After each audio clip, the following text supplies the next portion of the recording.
Curious. While we're gonna let some folks get into the stream.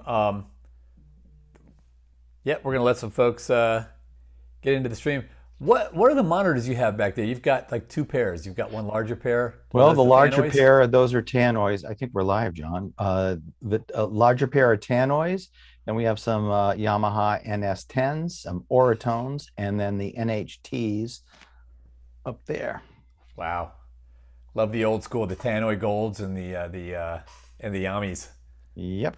NS10s. And everything's powered with Crown 300A old school amplifiers. Whew, Yeah. pretty cool Even place. even the even the little not Yamahas, even the little Oratones. Nice. Wow, Mhm. powered with crowns. Yep. That's the Rick Yeah. Perrotta way. Well, hey, we've probably got a few folks on. Everybody. Hey, I'm John Jennings, And I'm Rick Perrotta. and this is episode 3 of Ask an Engineer. And this is where Rick and I get on. Rick is the president of Royer Labs. Ran a major studio in the '80s, and then started matchless guitar amps in the '90s, and ran that for years. And we've been business partners in Royer now for 23, 25 years, 20. John. Yeah.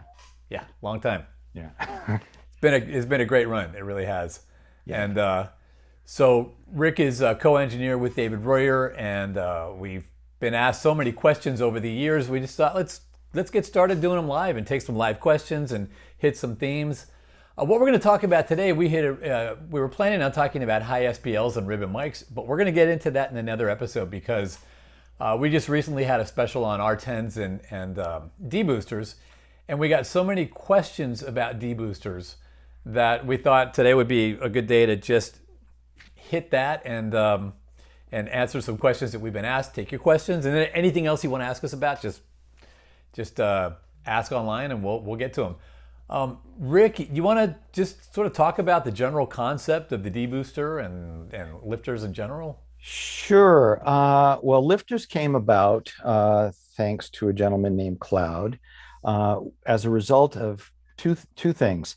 People starting to use interfaces that had internal preamplifiers that didn't really have a lot of gain. And also, people were using vintage preamplifiers or clones of vintage preamplifiers that also aren't really high on the gain level. And when low level dynamic and ribbon microphones started to gain popularity, they didn't have enough gain from those preamp sources. So a device was created that is it's like a microphone preamp, but it's different in one respect. A mic preamp comes in mic level and goes out line level. A booster, mic level booster, comes in mic level and it goes out mic level, but at a higher gain. So what that enables a user to do is to use a low output microphone, boost the signal right after the microphone, go into a preamplifier and optimize the gain structure so that you're not running out of gain, adding noise, or running into headroom issues with the preamplifier. And we're seeing this an awful lot with people that are not buying a preamplifier because they think that their interface has a preamplifier. It does have a preamplifier, but it's not really a wide dynamic preamplifier in the sense that it doesn't have a lot of gain, it doesn't have a lot of headroom. It might be a bit noisier when you crank the gain up. So this is where boosters became popular for that particular application, and they do a great job. Um, Cloud came, I think, was one of the first ones that came out, Yeah, it was Roger and Cloud basically fired this yeah, thing up, and God bless him for it.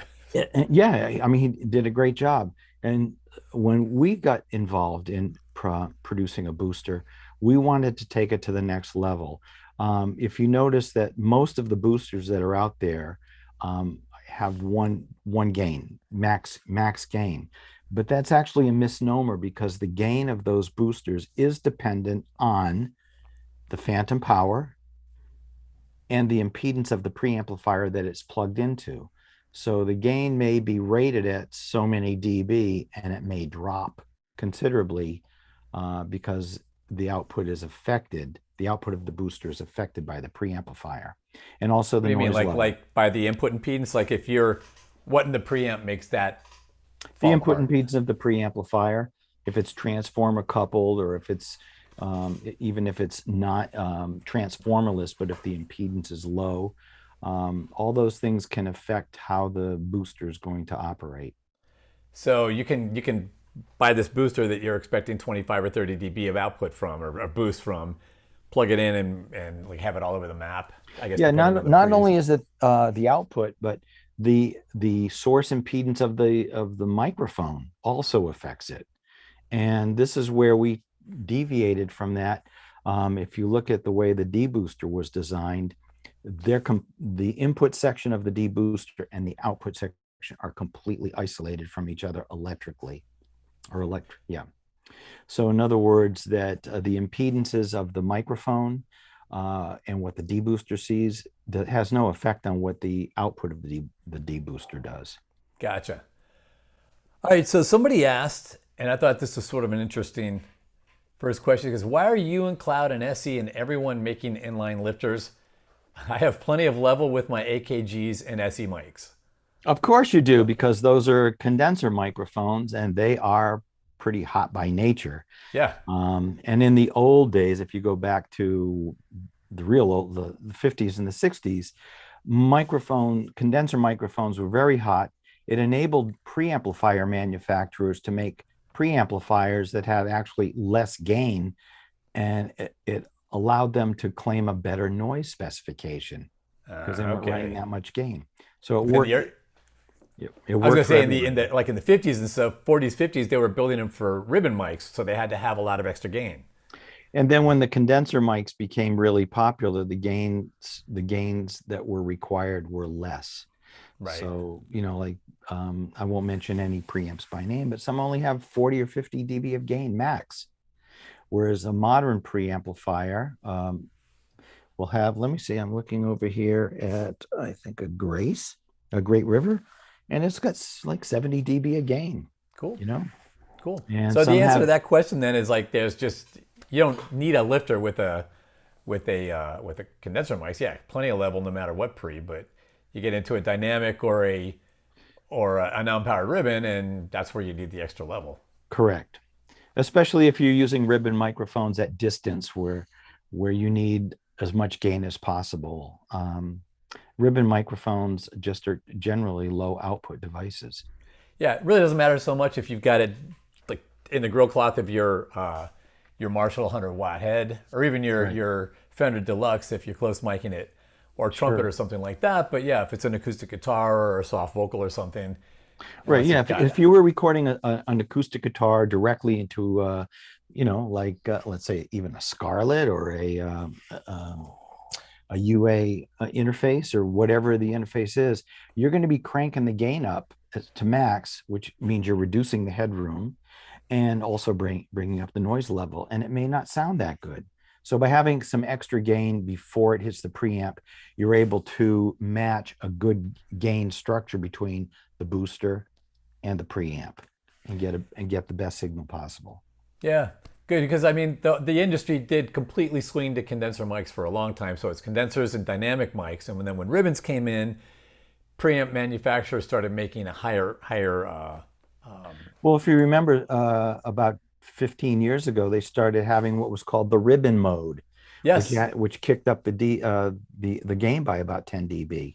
yeah, And it was a switch because in the ribbon mode, also the noise level would come up naturally. So if you were using regular microphones, you didn't want that extra noise. You'd take the ribbon mode out of circuit. right, cool. So, but if you have an interface unit that doesn't have that much usable level, you need that extra gain, and that's where all these lifter products come in because they're able to take a microphone with very low output or lower output Mm-hmm. and get it up to a usable level. Yeah, another good use for a booster is in a live setting or a theater setting where the microphone is 100 feet or 200 feet away from the the preamplifiers, and low output microphones are going to just have a lot of loss over the cable.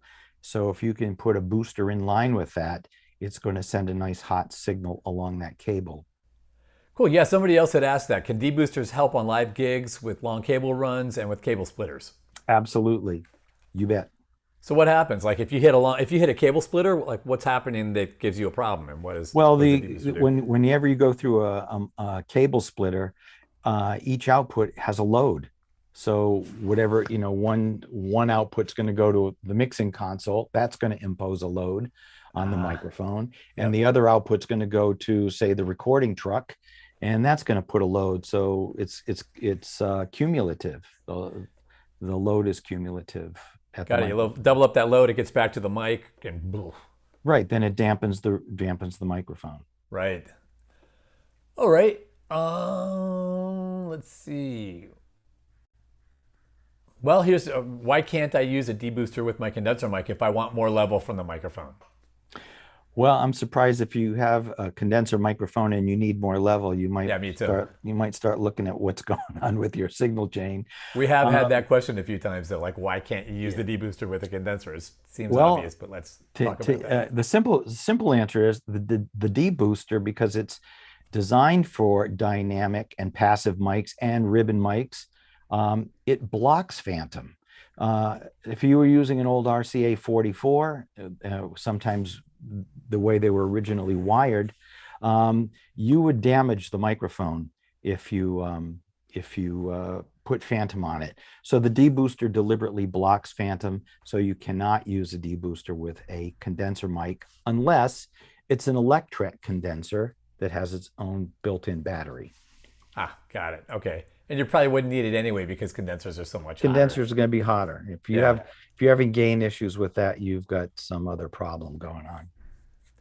Okay, so Leonard from the YouTube channel just wants to know what ribbon mics would you suggest to use for a Decatree setup? And you mind if I run with that for a minute? I wanted to say Alan Meyerson is a great scoring engineer in LA. And Alan has a number of times taken his 122Vs, the tube ribbon microphones, and put them on the Decatree.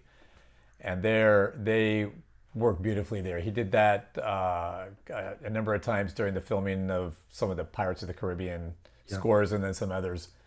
I think 122Vs, because they're so hot, and plus that tube ribbon architecture somehow has such great reach that works beautifully on a Decatree. Yeah, I wouldn't recommend using like R10s or 121s on a Decatree unless you had preamplifiers Super with hot a pre's. lot of gain, Yeah. because those microphones are going to be at a considerable distance from the sound source.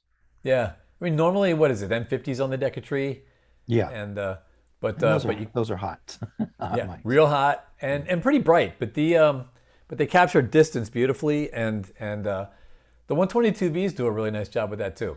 Well, even And the 122s would be nice. The they 122 would, Mark IIs, yeah. yeah. Just I trust Alan Meyerson so much. The guy is amazing, and if he's putting up 122Vs, I'm good with that. Okay. All right.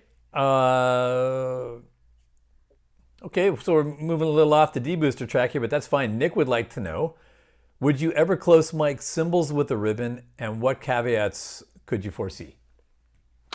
Well, in fact, I know a lot of people that do mic cymbals.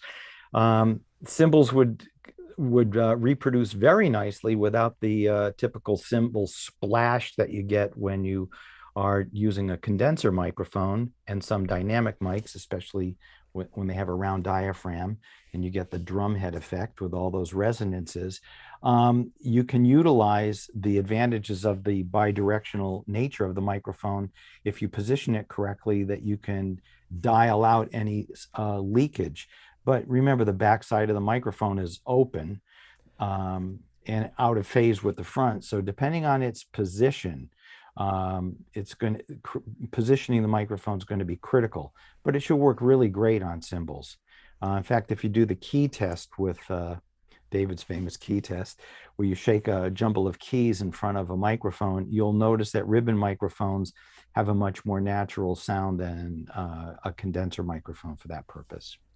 Yeah, I've seen a lot of 121s and 122s in particular used on cymbals, Mhm. and what I've noticed with cymbals, either close miking cymbals or using ribbons as overheads, cymbals, they'll sound so natural with ribbons that they're almost like jazzy. And if you're used to a rock, more high-end energy thing, you want your condensers up there to get that out of the cymbals. But ribbons sound so good on the overall kit. The body of the mic of the drum sounds so good. If you want those cymbals to give you more high-end energy, just ribbons take EQ beautifully. Just open up some 12K maybe, just Yeah, air it out a bit. there's another thing with using ribbons as overheads, as opposed to condensers, that the ribbons tend to have a more balanced sound. The relationship of the cymbals to the rest of the drums seems to be more organic and natural than when you have condensers, because the condensers really bring out the brightness of the cymbals. Yeah. So even if you air out the top a little bit, you still have that balanced tone. Yep. I've seen that a lot. It's my job over the entire time we've been doing this. Included a whole lot of studio crawling. I still do it. I love it. Getting out in sessions, and I've seen You 120. studio rat, you. Yep, I get like as much as I can get in there. I think I have thousands and thousands of photographs of like great sessions, and I'm always asking engineers why they're doing what they're doing. Yeah. But I've seen a lot of 120. Bruce Wadeen, the great engineer Bruce Wadeen, used to always use 122s and 121s on ride cymbals and hi-hats. Yeah. I mean, I don't mean always, because his career is so long. It started way before we started. But when he got And our onto friend the ribbons, and our friend Kenji loves to put ribbons on snare drums. oh yeah, Yeah. it does. A lot of people I know using ribbons on snare drums now. Using the 121, you have to position it properly, and you don't want it like directly under the head where it's going to get that whomp. But on the side and angled properly, it's a great snare mic too. Yeah, well, that's a key, John. The positioning of the microphone is going to be critical to how well it captures and how well it rejects unwanted signals. Yeah. Speaking of capturing, here's something insane, and then we'll get back on a couple of other debooster questions we have. But I showed up at a studio once, and the engineer, this was out in Chatsworth, California. The engineer had a 121 about this close to the front kick drum head, but it was angled like this. And I said, that mic is dead. You're going to kill that mic, because if you've got it, on a kick mic or on a kick drum like this, the amount of pressure hitting that's just going to stretch that ribbon over time, and it won't take that long. But he goes, no, man, I've had it like this for 2 years and it's fine. I'm like, you're kidding me? That sound is on our first Royer demo CD, and it's up on in our audio video library now, because it's such a good kick drum sound, and because the ribbon is positioned like this. Here's the kick drum front head. Here's the ribbon mic, about 45 degrees angle. Yeah. The ribbon, instead of getting smacked head on and stretching out, sort of takes a ripple, and it sounds as if you've got it straight, but it reacts differently, and it doesn't ruin The that reason ribbon. the reason it sounds as if it's straight, John, is because unlike a condenser microphone or a cardioid, where the sweet spot of the microphone is directly in front of the microphone, the dispersion on a ribbon microphone is much broader. So you can move the microphone way off axis and it's going to sound the same. Yeah, Which is kind of a nice little thing. Yeah. it is. The off-axis response of all ribbon mics is pretty extraordinary. Yeah. With a lot of mics, manufacturers will tell you, they'll give you a spec based on right on the front of the mic. Right. But all bets start to become off as you move around, and with ribbon mics, man, the sound does not change. You'll lose level on the sides and the null points, but the sound is the off-axis response is extraordinary. Correct. We have a question here. This will be an interesting one, Rick. It says, Marco would like to know, what is the maximum reasonable setup gain of the output transformer in the ribbon microphones, and what are the benefits of toroids in ribbon mics versus vintage, i.e. core ones? Okay, well, I assume he's talking about turns ratios, and each ribbon manufacturer and each model uses different turns ratios for different purposes. For example, and the reason that you have a transformer in the first place is because the impedance of the ribbon is so low, it's not usable in its form. It looks like a short circuit. So the transformer actually transforms that very low impedance to something usable for the preamplifier. So the turns ratio is determines not only the impedance ratio, but also the gain of the microphone. To get the level of a ribbon up, you have a transformer wound so that the output is higher than the input. And the higher that turns ratio, the more gain you have. However, you get to a certain level where if you don't use a very, very well-designed transformer, the frequency response starts to go all over the place. Now, in a microphone like the R10, we've reduced the turns ratio a little bit, which lowers the output of the microphone, but it increases the headroom. So you can put that microphone in a much closer loud situation than you could with a 121 because the turns ratio compensates for that loud signal, and therefore you don't overload your mic preamp, you don't saturate the transformer. So I think that, yeah, and depending on the microphone, you'll have different turns ratios depending on what the rated output of the microphone is based on what the manufacturer wants. Now, comparing standard transformers, which we call IE core transformers, kind of like anything you would see in an output of a guitar amp or output of a mic preamp. Those are usually called IE core transformers, as opposed to toroids, which are little donuts or tape wound donuts. The difference is that an IE core transformer has a bump in the low frequency response, and usually the high frequency response tapers off naturally. That's how the transformer operates. In a toroid, because it's a much more efficient transformer, the frequency response is much flatter across the board and much broader. In other words, the low frequencies go lower, they're flat, they don't have a hump at 50 or 80 cycles, and they'll go way out beyond the limits of hearing. Toroid transformers will go up to several 100,000 cycles hertz rather than 20 or 30 that you get out of an IE core transformer. Wow. So the two microphones, if you were looking at a 121, which is an IE core transformer, that has a nice little punchy rise in the bottom, making the mic sound punchy. And something like a 122 is a flatter microphone with broader frequency response. Gotcha. I've always noticed with the 122, like if I'm recording piano or acoustic instruments or something, it's got a little more, it seems like the transient response is a little more defined, a little faster, yeah. It's faster. And so you get a little sense of the highs being more open. In the lows, to me, I don't really hear much difference. They both have plenty of crank embodied in there, but I really notice that in the way the highs open up. So yeah, you'll notice that on a guitar amp. You'll notice it, especially if the guitar is detuned.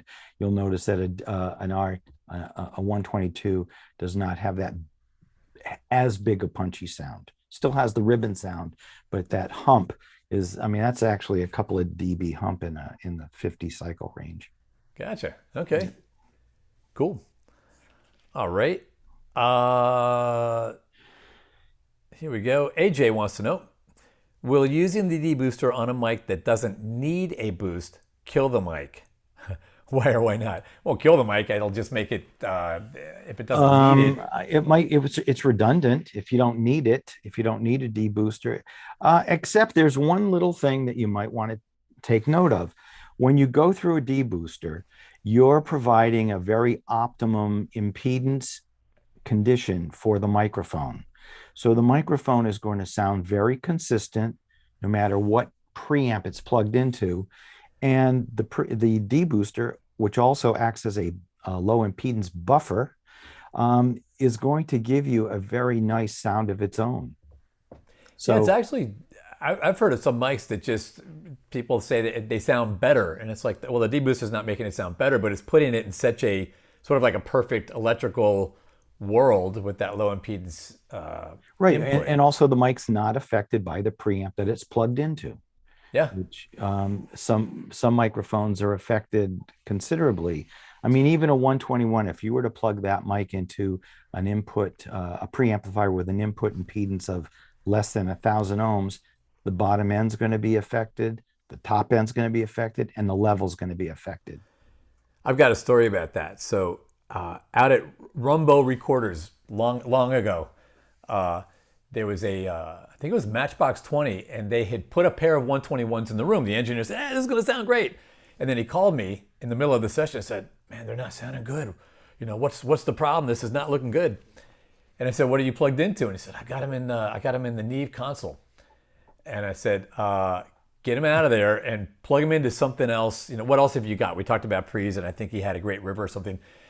The thing is, the Neve was strapped for a very low input impedance, and so the mics were bogging down and they sounded kind of anemic. He Yeah. put it in a higher input impedance pre, and then the mics were able to breathe. They woke and up. said, yeah. And he said, he called me back. He goes, "Man, that's great, because I wasn't looking good, and now I'm looking good." And they ended up using them in the rooms, and it was fine. But by mating that mic to a low input impedance pre, it really altered the sound of it. Sure. Yeah. Yeah. Now Michael Wagner is a great, heavy electric, heavy rock engineer, and Michael uses a channel TG2 for his electric guitars, 121 into the TG2, and he sets it for 300 ohms, and that's Deliberately dampen it. yeah, it's He's totally using it as an wrong. effect. Yeah, but he likes to take the microphone and literally put it like past where the grill cloth would have been. He takes a grill cloth off and lays it right in there next to the speaker, but the heaviness of the mic is gone because of that low input impedance. It's just got the mic so bogged down in the lows that it's a great sound. Yeah, it has the effect of reducing the proximity effect. Yeah. So, Yep. But in a room on drums or something like that, it would sound terrible because all the lows would be gone. So yes. you have to watch that relationship, and that's where the D-booster comes in, because a ribbon mic and dynamic mics like the RE20, just no, not the RE20, yeah, the RE20 or the SM7. SM7B. Yeah. Yeah, Yeah. yeah. They tend to open up a little bit because they're in such a sort of like perfect world. Right. All right, let's see what else we have question-wise here. Okay, here's kind of a long one. Sometimes I'm in situations where the phantom power is unstable. Will that affect performance? Can you power the D-booster with a battery or external power supply? Or can I put a dedicated phantom power supply unit in line with the D-booster to give it good power? Okay. So I know we can't build we don't have external power supplies for our D-boosters. No, but can you use it there in are line? companies that make independent phantom power for preamplifiers that don't have phantom. I believe even Shure makes one that provides phantom. So just a small box, plug it into the wall, and you get 48 volts, an XLR in and an XLR out. And to answer the first part of the question, is a D-booster affected by phantom? Well, anything that runs on phantom is going to be affected. However, the D-booster does have built-in voltage regulation. So it can take quite a wide range of fluctuations and still perform well. Cool.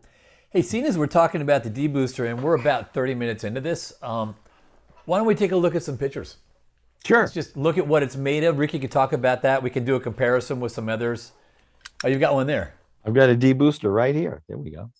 Nice as thing. All right. There's the front with the little switch here, Okay. 12 dB or 20 dB. So you can optimize the gain structure between that and the preamp. There you go. There it is. Cool. There we go. That's good. Here we go. Here we are. Seen that? I do. There we go. So there's that. Do you see my little arrow right here? Do you see that cursor? Yeah. Okay. So there's the 12 dB and 20 dB switch. So Yep. you can switch. Why And the D-booster case is made out of solid aluminum. It's indestructible. It's a very very rugged piece of nick. It is. It is. And trust me, I've dropped a couple. So there was another question, and that's why did we do the 12 dB, 20 dB thing? Because I mean, a lot of these boosters are running 25 dB, 30 dB, and ours it seems more conservative at 12 and 20, but it seems like plenty of crank. Well, here's the thing, John. It's really 12 and it's really 20, and it's not affected by the preamp. devices will claim a maximum gain, but that maximum gain is only maximum under certain conditions. So when when we say 12 dB, it's 12 dB, and 20 dB, it's 20 dB. But there's another thing that you got to consider. Depending on the preamplifier that you're plugging into, you're going to want to optimize the level going into that preamplifier. So A, you don't overload it, and B, so you drive it hard enough. And having a choice of 12 or 20 gives you that opportunity to really fine tune the gain structure of the Yeah, signal chain. cool. Well, I love using it that way. I've never had a problem where I didn't have enough level, but it's nice to be able to dial it back if something's kind of loud, but you want the debooster in line. Right. So, so let's take a look at the inside. This Okay, is the gain that side. actually is the input stage. It consists of four PNP devices for the upper pin, let's consider it called pin two, and four PNP devices for pin three. And those devices are all hooked in parallel to get a lower noise. And the reason we chose PNP transistors because they are inherently quieter than NPN transistors. And so that's the front end. The four little blocks on the left are blocking diodes to prevent the transistors from being damaged from a signal that's too hot. So, funny thing about this is in most of the other boosters, that's the entire circuitry, that and a Right, the few gain. resistors. So if you flip the D booster over, you will see that Yeah. this is the business, the rest of the business end, which consists of voltage regulation and operational amplifier buffers, which will give you a very low impedance output so that you can drive a long cable or you can drive just about any kind of preamplifier. And so the D booster has approximately about 100 components in it, and that's the big difference. So the D booster is actually a high grade microphone preamplifier that's outputted at mic level. It's not just a booster, it's a mic pre. So I mean, this is basically like the front end of a It's high the end front mic end of a pre. great mic pre. Yeah. Yeah, yeah. Okay, so that's the D booster. And for comparison, and again, we love us some Roger Cloud, but this is the sort of the FET based Yeah, it's cloud lifter basically inside. a cascade amplifier with some resistors, to make it operational. But that's it. That's the entire circuitry. Yeah, because if you can flip it over, you can see there's Whoops, nothing there. little stuff there. But the FETs, now this is where the cloud lifter and pretty much all of the other lifters out there get their gain, right? Yeah, And that's it's pretty efficient, isn't it? I mean, just it's having yeah, some it's very FETs. efficient. It's an elegant circuit. I kind of wish I thought of it, but I think that circuit has been around for a while. I've seen it in a magazine called Audio. I think it's Audio Glass Audio, maybe. I'm not sure, but it's basically it's four FETs kind of in a cascade arrangement. What are each of these like double FETs or something? Or these? I'm not sure. I haven't looked at it that closely. I don't remember. Okay, but a little bit different because I know when you guys got working on this, you said you were going to do you and Dave. You were talking about doing things completely differently, and I'm glad you did. It's just it's worked out pretty well. So Yeah. Yeah, we wanted to take it up a notch. well, yeah, it's out there in the real world. Yeah, it's definitely Yeah. it's up a notch. So I think that's it. I haven't seen any other questions come through, and I think we had a couple more, but we've gotten a bit past our time here. So look, everybody, thanks for joining us. Next time we get together, we're going to be talking about high SPLs and ribbon mics because that used Okay. to be unheard of, and everybody knows these days 121s and electric guitars get along great. But Yep. there's a lot of reasons why, and some really interesting stuff Hmm. that Rick and Dave designed there that makes that tick. Sure. So we'll And get that and next. between now and the next time, if anybody wants to shoot me a question personally, just go to our website and it says Ask an Engineer and shoot me any kind of questions you want. And if they're interested, I mean, I'll respond to you. But if they're interesting enough for this platform, I'll bring them up at the next little get together. Awesome. All right, John. Well, how's the weather in Nashville? It's overcast and really nice. It's like low 70s. Oh, It's a well, great it's day. nice here in Burbank too. Nice. Okay. Well, Well, we'll see you later, John. take care, Rick. Talk to you later. Have a good Everybody, thanks for joining us, and we will see you in a couple next weeks or time. so. All right. See ya. Okay.